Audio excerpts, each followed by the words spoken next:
Hey everybody, this is Nick from Arcade Hunters, and since there's been a lot of talk of Mortal Kombat, both with the brand new gameplay trailer that I just watched today, thank you very much for going back to 2D gameplay. No more of this 3D crap. Please take out the fighting stances, and also that new live-action trailer with Michael Jai White, aka Black Dynamite. Awesome movie.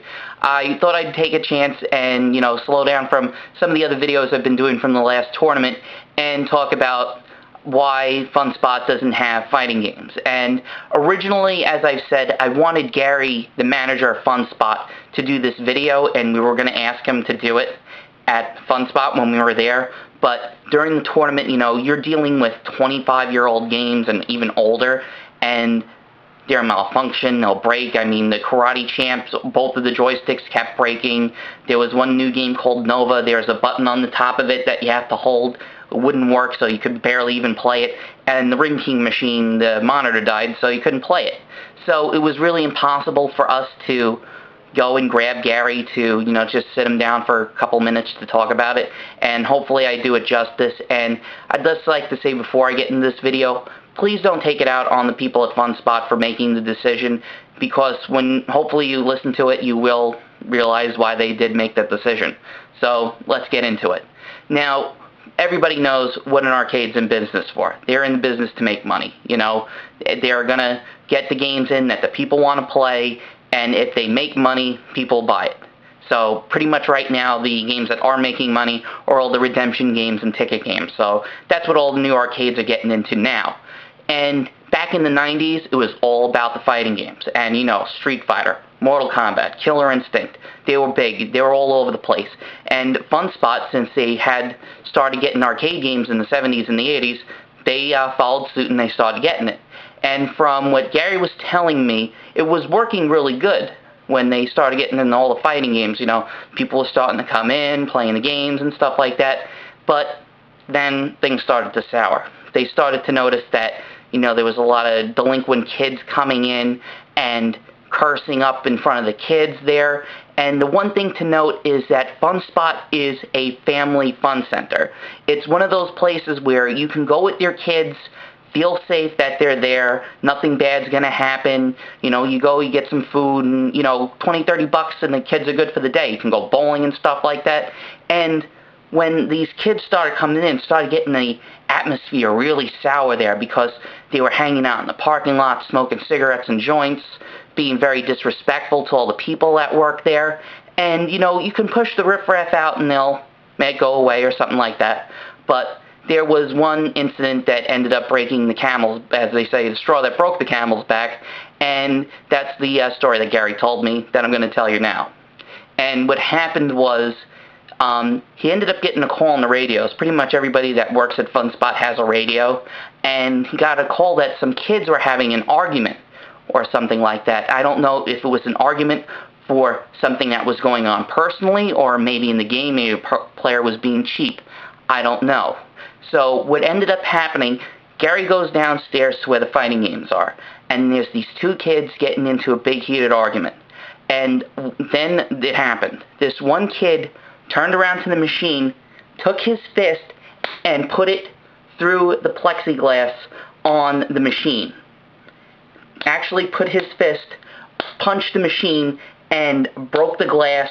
And Gary said to me, he goes, "Nick, when that kid pulled his hand out of the machine, it looked like a piece of chopped meat, all bloodied up."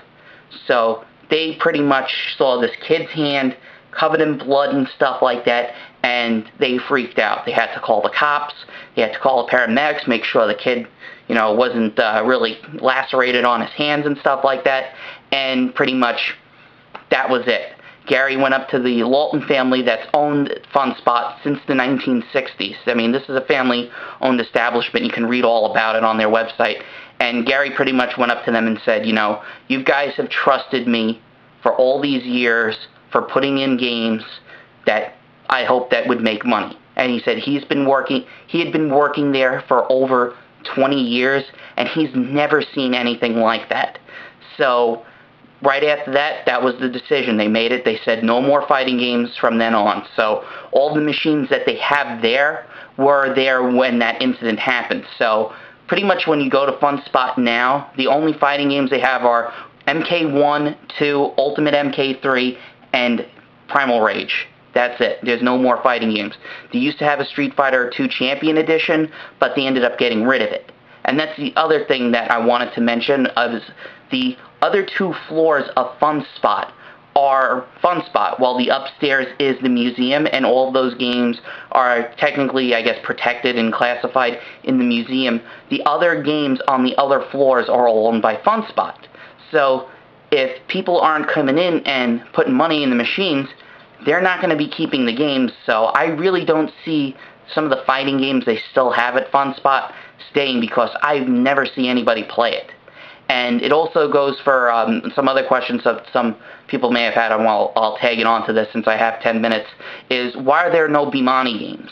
And that's another thing of, like, they're very expensive. They only have a limited budget of how much they can spend on new games and equipment. And the one thing that would kill a DDR machine is sand.